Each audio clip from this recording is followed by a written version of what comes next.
묻겠자오되 주님 이 사람은 어떻게 되겠사옵나이까?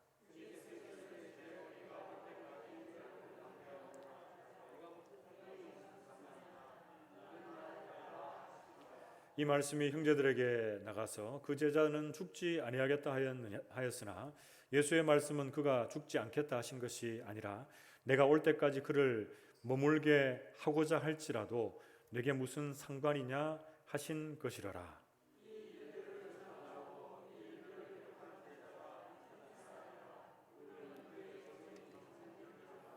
함께 읽습니다. 예수께서 행하신 일이 이 외에도 많으니 만일 낱낱이 기록된다면 이 세상이라도 이 기록된 책을 두기에 부족할 줄 아노라. 아멘. 저기 계시는 분들과 이렇게 한번 인사하고 말씀을 들읍시다. 말씀에 은혜 받읍시다.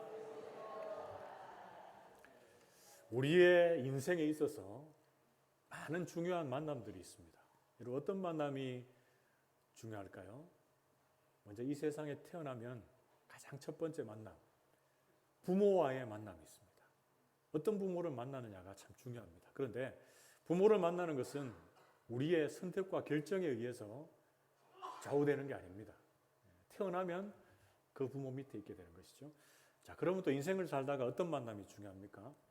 어떤 친구를 만나느냐가 중요합니다. 그래서 금묵자학이다라고 하는 사자성어도 있듯이 먹을 가까이 하면 검어진다라고 해서 가까이 친구를 사귀는 그 친구의 영향을 많이 받는다라는 것을 알 수 있습니다. 그리고 또 중요한 만남, 어떤 만남이 있습니까? 스승과의 만남이 중요합니다. 어떤 선생님, 어떤 스승을 만나느냐 중요합니다. 눈으로 보지도 못하고 듣지도 못하고 말하지도 못하던 헬렌 켈러가 이 설리반 선생님을 만나서 그 인생이 변화된 이야기를 우리는 너무나 잘 알고 있습니다. 그런데 여러분, 어떤 부모, 어떤 스승, 어떤 친구를 만나느냐가 중요하지만 우리의 인생에 있어서 가장 중요한 만남이 있습니다. 그 만남은 누구와의 만남입니까? 우리의 절대 구원자가 되시는 우리 주님과의 만남이 가장 중요합니다. 그래서 예수님을 제대로 만나는 인생이 가장 복된 인생인 줄 믿습니다. 우리는 성경에서 예수님을 만난 사람들이다라는 주제로 몇 주간에 걸쳐서 살펴보고 있는데요. 오늘 말씀에서는 예수님을 만난 사람들, 베드로와 요한의 내용을 중심으로 해서 말씀으로 의뢰를 받고 또 우리의 삶에 실천하는 시간을 가지겠습니다. 여러분 오늘 말씀에서 배우게 되는 믿음의 길을 가면서 우리 주님을 제대로 만난 사람들, 어떤 삶의 자세로 이 땅을 살아가야 하는가? 그 첫째는 사명의식을 가지라 이렇게 말씀합니다. 첫째, 사명의식을 가지라. 같이 한번 따라해 봅시다. 사명의식을 가지라. 첫째 대지를 이렇게 강조해 본 적이 없었는데 여러분 사명의식을 가지라. 참 중요한 말씀입니다. 오늘 본문 말씀에도 예수님께서 이 베드로에게 네가 나를 사랑하느냐 3번이나 물으시고 네가 나를 사랑한다면 내 어린 양을 먹이라, 내 양을 치라, 내 양을 먹이라 이렇게 말씀하시는 부분들이 나오는데요. 요한복음 21장 15절 말씀 같이 한번 읽어봅시다. 요한복음 21장 15절 같이 읽습니다. 시작.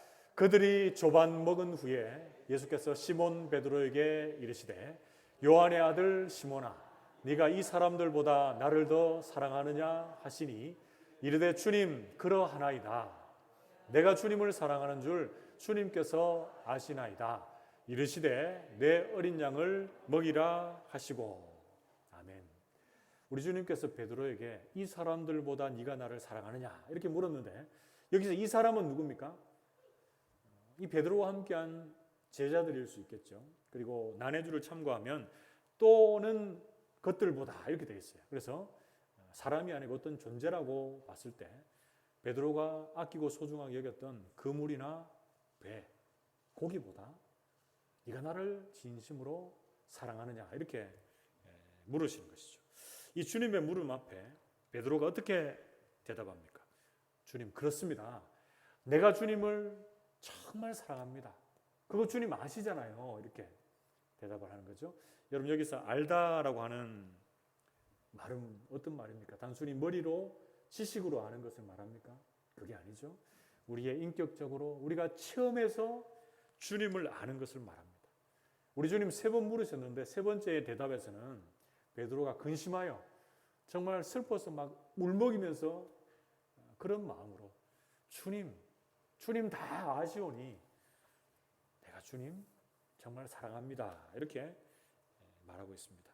예수님께서는 베드로에게 이 사랑 고백을 받아내시고 베드로의 이 제자로서의 사명을 새롭게 해주고 계시는데요. 고기 잡는 어부에서 내가 너를 사람 낚는 어부, 사람을 위한 어부, 사람을 살리고 고치는 어부로 불렀는데 그 사명을 새롭게 해주고 있습니다. 그래서 15절에서 17절 마지막 부분에 보면 계속적으로 양을 먹이고 칠 것을 말씀하는데요. 여러분, 양을 먹이고 치는다는 것이 무엇을 의미하고 있습니까? 목자로서 양에게 먹을 것을 주고 돌보고 또 양들을 위해서 모든 것을 내어줄 수 있는 그런 자세를 말하고 있습니다. 우리 주님께서 제자들을 어찌 보면 목양하면서 그들이 참 어리고 철부지 같을 때가 있었던 것 같아요. 그래서 우리가 지난 시간에도 그들을 부르면서 얘들아 너희가 고기가 있느냐 이렇게 불렀듯이 하나님께서 우리에게 맡겨주신 많은 영혼들이 있습니다. 여러분 구역장 권찰로 세워져 있고 또 주일학교 교사로 그리고 각 기관 부서의 리더들로 세워지면서 그리고 우리의 주변에 믿음이 연약한 자들 많고 불신의 영혼들이 참 많은데 그들을 바라보면 어떨 때는 왜 이렇게 믿음이 자라지 않을까? 너무 어리고 연약하다라는 그런 생각이 들 때가 많은데 여러분 그럴 때일수록 어떻게 됩니까?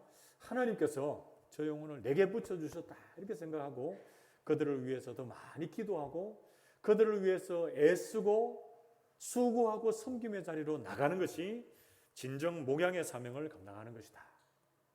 이렇게 말할 수 있습니다. 베드로가 주님께서 이런 네가 나를 정말 사랑한다면 내가 네게 맡겨준 그 양들을 먹이고 치라라는 이 말씀을 듣고 사도행전에 가보면 이 전반부에 베드로가 중심 인물로 등장해서 사역하는 부분들이 나오고요. 그리고 시간이 지나서 쓰게 된 베드로전서에서 이 목양의 사명에 대해서 베드로가 이렇게 증거를 하고 있습니다. 베드로전서 5장 2절에서 4절 말씀. 너희 중에 있는 하나님의 양무리를 치되 억지로 하지 말고 하나님의 뜻을 따라 자원함으로 하며 더러운 이득을 위하여 하지 말고 기꺼이 하며 맡은 자들에게 주장하는 자세를 하지 말고 양무리에 본이 되라. 그리하면 목자장이 나타나실 때에 시들지 아니하는 영광의 관을 얻으리라. 아멘. 여러분 어떻게 목양을 하라고 말하고 있습니까? 억지로 하지 말아라. 자원하는 마음으로 하고 더러운 이득을 취하지 말아라. 그러니까 사꾼이 되지 마라. 이렇게 말합니다. 그러면서 양들을 주장하는 자리에 서지 말고 양무리에 본이 되라. 이렇게 말씀을 합니다. 그때 목자장 되시는 주님 오실 때에 시들지 않은 영광의 관을 얻을 것이다. 이렇게 말씀합니다. 여러분 맡겨진 영혼들 바라보며 때로는 힘들고 참 어려울 때 많지만 주님께서 다시 오시는 그날에 주님이 무엇을 주신다고요? 시들지 아니하는 영광의 관을 우리에게 주시겠다. 이렇게 말씀합니다. 여러분 이 말씀을 들으면 심장이 막 뛰지 않습니까? 별로 안 뜁니까? 여러분들의 마음에 목양의 시간들을 지나면서 주님께서 우리에게 주실 그 영광의 관을 기대하며 믿음으로 맡겨주신 영혼들을 잘 목양할 수 있기를 바랍니다. 그런데 억지로 하고 우리의 이익을 위해서 하고 그렇게 하는 것 주님께서 기뻐하지 않는다. 합당치 않다라고 말씀하신다는 것이죠. 사랑하는 성도 여러분, 우리 모두에게 주님께서 이 목양의 사명을 포함해서 여러 가지의 사명을 주셨을 것입니다. 그 사명 감당할 때에 우리에게 기쁨으로 그 사명을 감당할 수 있는 사명의식이 있기를 주님의 이름으로 축복합니다. 이 사회를 바라보면요, 사명의식이 철저한 분들이 있습니다. 그 대표적인 직업으로 소방관이나 경찰관들을 들 수 있는데요. 여러분 기사를 많이 보셨을 텐데 어떤 소방관이 퇴근하면서 차량 사고에서 이렇게 차가 불이 난 것을 목격했대요. 지나갈 수도 있었겠지만 많은 차들이 다니는 그 자리에 차를 세워두고 그 불을 끄고 운전자들을 구했다. 이런 여러분 미담 들어보셨죠? 그리고 얼마 전에는 한 여자의 사진을 이렇게 공개하면서 슈퍼우먼이 나타났습니다. 이런 제목으로 제가 기사를 본 적이 있는데, 이 고속도로를 가다가 앞에 차가 막 술에 취해서 비틀비틀거리면서 음주운전을 하는 거예요. 그때 이 뒤에 있던 사람이 그 차를 세워서 술 취한 그 운전자를 꺼내고 밖으로 빼내고 안전한 곳으로 옮겨서 이렇게 한 손에는 안전봉, 이 빨간 안전봉을 있죠. 들면서 차량을 다른 쪽으로 이렇게 유도하는 그런 모습을 봤습니다. 그 여인의 직업이 경찰이었습니다. 경찰. 그래서 이들은 그 현장에 있을 때나 아니면 퇴근하고 일상의 자리에 있을 때나 이 사명감 하나로 살아가는 사람들인 것 같아요. 그래서 우리 성도들도 내가 어디에 있든지 무엇을 하든지 간에 주께서 내게 맡겨주신 사명이 있습니다. 그것이 영혼을 목양하는 사명일 수도 있고 하나님이 내가 하는 일을 통해서 하나님 앞에 영광 돌려드리는 사명일 수도 있습니다. 그 사명들을 감당할 때에 누가 보나 안 보나 어디에 있든지 간에 그 귀한 사명들을 잘 감당할 수 있는 우리 성도들 될 수 있기를 축복합니다. 여러분 오늘 본문 말씀에 18절에서 19절 말씀 보면 베드로의 이 죽음에 대해서 예언을 하면서 사명과 연결시켜서 말씀하는 부분들이 나오는데요. 베드로가 젊어서는 스스로 띠뛰고 자신이 원하는 곳으로 갔는데 이제 팔을 벌리리니 남이 내게 띠띠우고 원하지 아니한 곳으로 데려가리라 라고 하면서 이 말씀을 하심은 19절 베드로가 어떤 죽음으로 하나님께 영광을 돌릴 것을 가리키심이로라. 이 말씀을 하시고 베드로에게 이르시되 나를 따르라 이렇게 말씀합니다. 여러분 사명자는 때로는 내가 원치 않는 길을 갈 때가 있습니다. 내가 하고 싶고 원하는 길만 가는 게 사명자겠습니까? 아니죠. 때로는 부담스럽고 짐스럽고 때로는 하나님이 왜 내게 이 일을 맡기셨을까 생각할 때도 있지만 사명자는 그 길도 묵묵히 걸어가는 것이 진정한 사명자로서의 길입니다. 그리고 그 모든 일을 통해서 하나님 앞에 영광을 돌려드리는 것이 진정한 사명자의 길입니다. 여러분 진정 주님 사랑하십니까? 사랑한다면 여러분들에게 맡겨주신 그 모든 사명들을 기쁨으로 감당하시고 그 감당하는 일을 통해서 하나님 앞에 영광을 돌려드리는 우리 모든 성도들 되시기를 주님의 이름으로 축복합니다. 그게 둘째로 예수님을 제대로 만난 사람들, 그 사람들이 믿음의 길을 어떤 모양으로 달려가야 합니까? 그들이 달려가야 할 삶의 자세. 두 번째는 지체의식을 가지라 이렇게 말씀합니다. 같이 따라해 봅시다. 지체의식을 가지라. 그렇죠. 요한복음 21장 20절에서 22절 말씀 같이 한번 읽어봅시다. 시작. 베드로가 돌이켜 예수께서 사랑하시는 그 제자가 따르는 것을 보니 그는 만찬석에서 예수의 품에 의지하여 주님을 파는 자가 누구오니까 묻던 자더라. 이에 베드로가 그를 보고 예수께 여짜오되 주님 이 사람은 어떻게 되겠사옵나이까?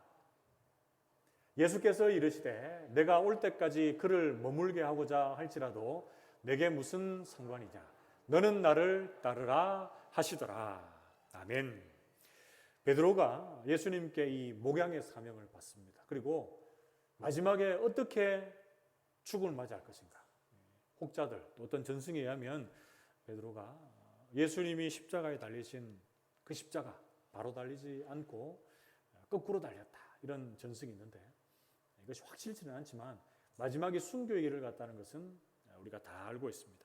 자, 그런데 이런 베드로가 돌이켜 예수님을 따르는 또 한 제자를 봅니다. 그 제자를 사랑하시는 제자다. 그 제자가 누구인지를 우리는 알고 있습니까? 요한복음의 저자인 사도 요한이다 는 알고 있습니다. 사도 요한은 주님과의 그 마지막 만찬 자리에서 주님을 파는 자가 누구입니까? 이렇게 묻던 자라고 성경은 말씀해주고 있는데요. 베드로는 자신의 미래에 대해서 우리 주님께 들었습니다. 그러고 나서 사도 요한이 눈에 들어온 것이죠. 그러면서 이렇게 주님께 묻습니다. 주님, 나의 미래는 이런데, 나의 마지막은 이런데 이 요한의 미래는 어떻게 됩니까? 이렇게 묻습니다. 그때 주님의 대답이 22절에 내가 올 때까지 요한을 머물게 할지라도 네가 무슨 상관이냐? 너는 나를 따르라. 이렇게 주님 단호하게 말씀하시는 것이죠. 주님 다시 올 때까지 요한을 살게 하더라도 네 그거 너무 신경 쓰지 말고 너는 나를 따르고 내가 내게 주신 사명에 집중해라. 이렇게 말씀합니다. 그러니까 풀어서 말하자면 다른 사람 신경 쓰지 말고 너는 네가 내게 받은 그 사명 집중해서 그 사명을 잘 감당해라. 이렇게 말하고 있는 것입니다. 여러분 우리가 주님의 몸된 교회를 섬길 때 이 베드로와 같은 이런 마음이 있습니다. 어떤 마음입니까? 다른 사람과 비교하는 마음, 그리고 다른 사람과의 그 교회를 섬기는 부분들이 있어서 우열을 따지는 그런 마음들이 있습니다. 그래서 내가 하는 이 사역은 대단해 보이고, 그죠? 다른 사람은 못할 것 같고, 나는 이렇게 인정받는 자리, 높은 자리에 있는 것 같고, 또 어떤 분들은 어떻습니까? 내가 하는 것은 참 보잘것없어 보이고, 아무것도 아닌 것처럼 보이고, 또 다른 사람이 하는 일은 좋아 보이고, 이런 우열이라고 할까요? 다른 사람과 비교해서 더 낮고 더 못하고 중요하고 중요하지 못하고 이런 우열의식이나 비교의식을 가질 때가 많은데요. 여러분 이런 마음은 좋지 않습니다. 그럼 우리가 주님 몸된 교회를 섬길 때 두 번째 대지에서 말했듯이 어떤 의식을 가지는 게 좋을까요? 지체의식을 가지는 게 좋습니다. 다르게 말하면 한몸의식, 원팀의식이라고 할까요? 이런 마음을 갖는 게 중요해요. 그래서 내가 하는 일과 다른 사람이 하는 일이 다르지만 각자의 역할에서 최선을 다하고 내가 하는 일도 중요하고 다른 사람이 하는 일도 중요하고 이 모든 일들이 하나가 되어서 주님의 몸된 교회는 든든히 세워져 가는 것이죠. 여러분 베드로와 요한의 사역도 똑같습니다. 베드로는 어떻습니까, 여러분? 좀 충동적이고 성격이 급하죠. 그런데 요한은 사려가 깊고 관찰자로서의 역할들이 있습니다. 베드로는 목자이자 설교자인데 요한은 저술가이고 예언자이기도 합니다. 베드로는 이 토대를 이루는 증인이 되는데 요한은 그 증인의 사역들을 바탕으로 해서 세세한 신실한 저술가가 됩니다.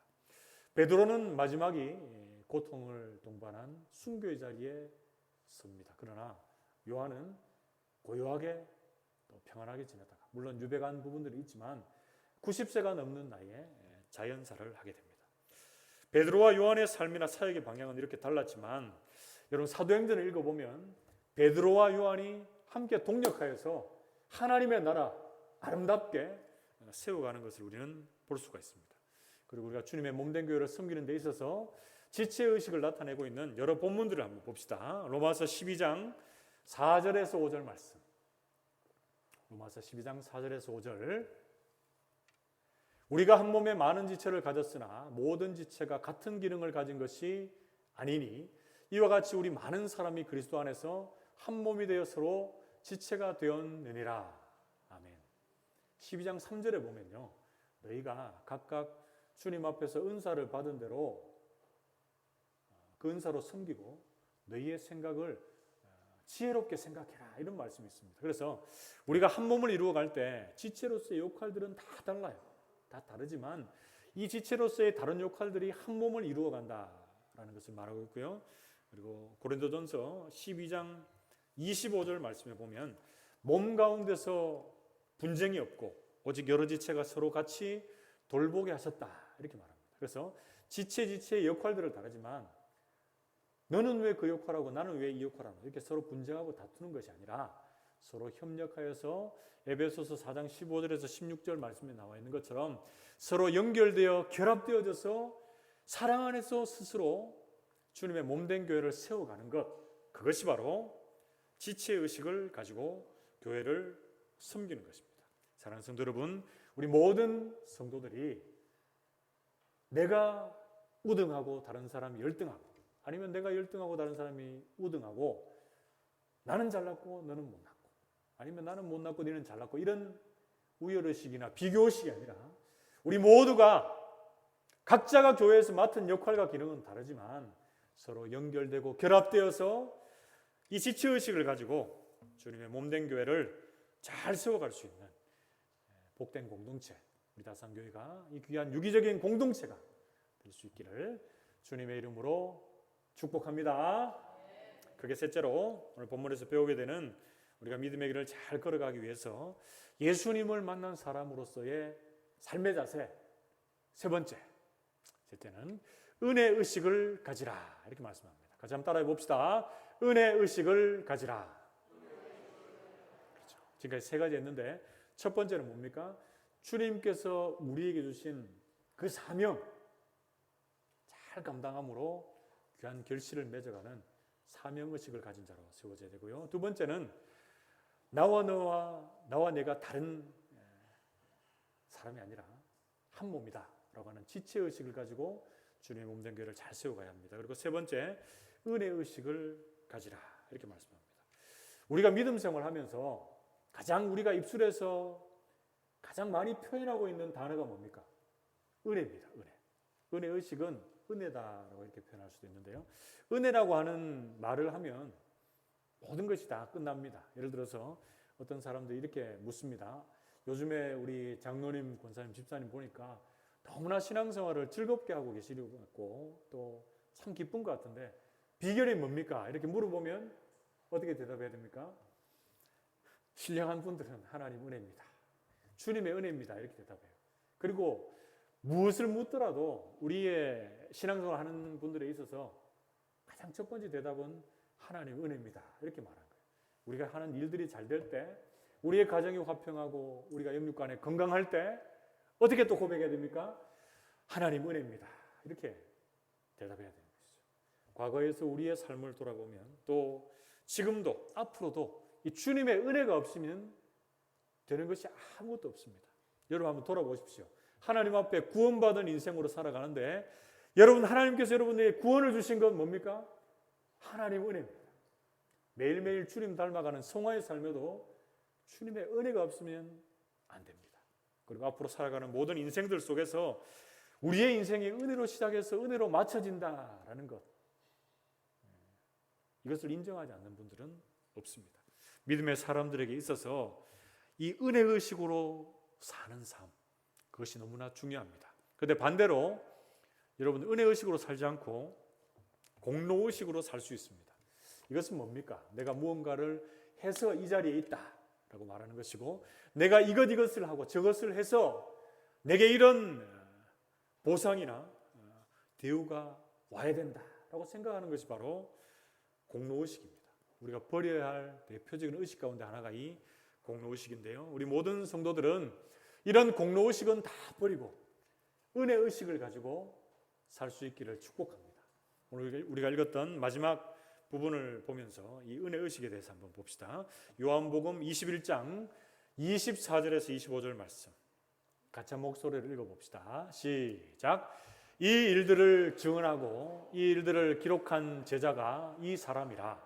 우리는 그의 증언이 참된 줄 아노라.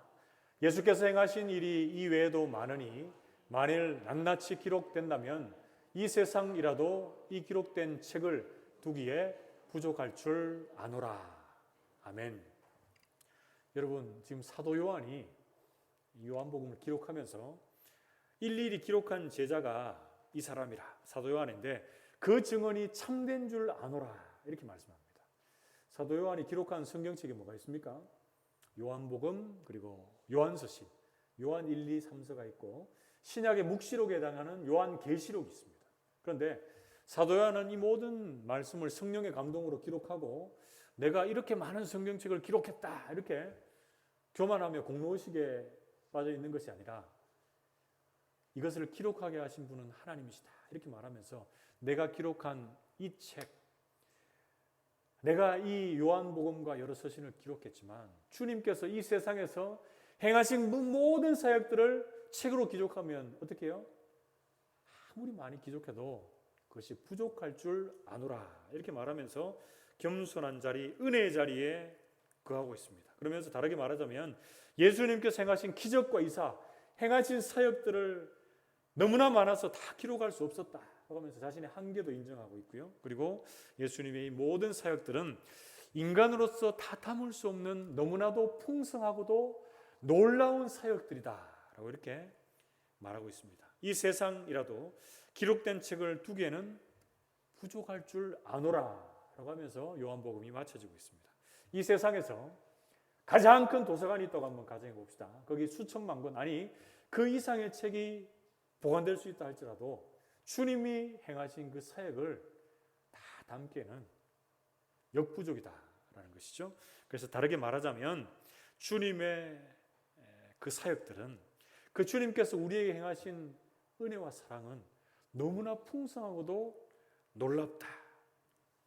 그 풍성하신 은혜와 사랑이 끼쳐져서 내가 이 자리에 있다라고 사도 요한은 고백을 하고 있습니다.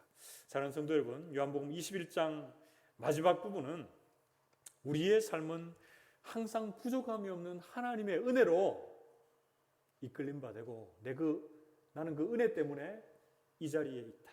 지금도 살고 있고 앞으로도 살아가게 될 것이다 라고 사도 요한은 고백하고 있습니다. 여러분, 구약의 대표적인 인물인 다윗이 시편에서 또 어떻게 고백하고 있습니까? 시편 23편 1절 말씀. 시편 23편 1절 같이 한번 읽어봅시다. 시편 23편 1절. 안 나와도 여러분 다 알고 있죠? 같이 한번 봅시다. 시작. 여호와는 나의 목자시니 내게 부족함이 없으리로다. 아멘. 우리 주님께서 나의 목자가 되어주시면 나는 부족함이 없는 풍성한 삶을 살아낼 수 있다, 이렇게 고백합니다. 나는 부족하고 연약하지만 주님께서 내게 행하여 주신 놀라우신 은혜, 그 은혜는 부족함이 없이 풍성하다, 이렇게 말씀해 주고 있습니다. 여러분, 신약에 와서 베드로와 요한 그 제자들이 주님을 제대로 만나고 사역했던 그 사도행전 2장, 3장, 4장을 한번 읽어보십시오. 거기 보면 베드로가 이렇게 설교합니다. 너희가 십자가에 못 박은 이 나사렛 예수를 하나님이 살리셔서 우리의 주와 그리스도로 삼으셨다, 이렇게 말합니다. 예수님이 우리의 삶의 주인과 구원자가 되신다, 이렇게 고백을 합니다. 그리고 사도행전 3장이 시작하면서 날 때부터 걷지 못하던 지체장애인, 걷지 못하던 40년의 세월이 무색할 정도로 베드로와 요한이 예수 그리스도의 이름으로 일어나게 합니다. 그러면서 이 지체장애인이 일어나 걷게 된 것이 우리가 한 것이 아니다. 종교 지도자들을 향해서 너희가 십자가에 못 박은 예수 그리스도, 하나님이 살리신 예수 그리스도의 이름으로 이 사람이 지금 건강하게 되었다, 이렇게 말하면서 그들은 계속적으로 핍박하고 예수를 전하지 못하게 하지만 나는 예수를 전하는 것, 하나님의 말씀을 따르고 증거하는 것이 바른 삶이다 라고 고백하면서 핍박과 박해에도 불구하고 주님을 증거하고 있습니다. 이 모든 사역들을 행하면서 그들의 중심에 있었던 것이 무엇입니까? 바로 은혜입니다. 은혜. 하나님을 향한 은혜 의식입니다. 내가 이 사람을 고친 것도, 내가 이렇게 핍박에도 불구하고 하나님의 말씀을 증거하는 것도 하나님이 행하신 은혜의 결과요, 하나님의 은혜로 나를 이끄신 결과로 내가 여기에 있습니다, 이렇게 고백하고 있습니다. 사랑하는 성도 여러분, 시간이 지나 베드로가 종말의 시대를 사는 성도들에게 사역들을 감당하면서 너희들 흩어진 성도들아 이렇게 사역을 감당해라 하면서 사역의 이 기본 자세에 대해서 이렇게 기술을 합니다. 베드로전서 4장 10절 말씀. 베드로전서 4장 10절입니다. 각각 은사를 받은 대로 하나님의 여러 가지 은혜를 맡은 선한 청지기 같이 서로 봉사하라. 아멘. 하나님께서 여러분들에게도 각각 은사를 주셨습니다. 그런데 이 은사를 가지고 선한 청지기 같이 봉사라고 하는 것은 내가 잘나서 이런 은사를 받았고 내가 잘나서 이렇게 봉사한다라고 하는 것이 아니라 여러 가지의 하나님의 그 은혜를 맡은 선한 청지기 같이 서로 봉사라, 이렇게 말해요. 하나님이 은혜로 내게 이 은사를 주셨고 이 은사는 내 것이 아니고 하나님이 주신 것이고 나는 이 은혜의식을 가지고 자발적으로 또 적극적으로 주님의 몸된 교회를 섬기고 있다. 이렇게 고백하는 것이 은혜의식을 가지고 있는 성도의 마땅한 삶인 줄 믿습니다. 우리 모든 성도들 주님의 몸된 교회를 섬기면서 내가 주목받고 인정받기보다는 주님을 드러내고 주님의 은혜를 자랑하며 이 은혜 의식을 가지고 하나님께 영광을 돌려드리는 우리 모든 성도들이 되시기를 주님의 이름으로 축복합니다. 말씀을 맺으러 갑니다. 오늘 말씀에서 배우게 되는 예수님을 제대로 만난 사람들 가져야 할 삶의 자세가 무엇입니까? 첫째, 사명의식을 가지라. 주님께서 영혼 구원의 사명을 포함해서 내게 많은 사명들을 주셨는데 그 사명들을 여러분 기쁨으로 감당하시고 또 귀한 결실을 맺을 수 있는 2021년도 하반기가 될 수 있기를 바랍니다. 그리고 두 번째, 지체의식을 가지라 이렇게 말씀합니다. 나와 너가 하는 일은 다르지만 한 몸을 이루어서 서로 비교하지 않고 주님의 몸된 교회 함께 동역함으로 하나님의 나라를 잘 세워갈 수 있기를 바랍니다. 마지막 세 번째, 은혜의식을 가지십시오. 주님께서 내게 행하신 모든 일들이 은혜가 아니면은 설명할 수가 없습니다. 그 은혜를 늘 기억하며 살게 하시고 그 은혜로 잘 되어지는 복된 인생들 다 되시기를 주님의 이름으로 축복합니다. 기도합시다. 하나님 아버지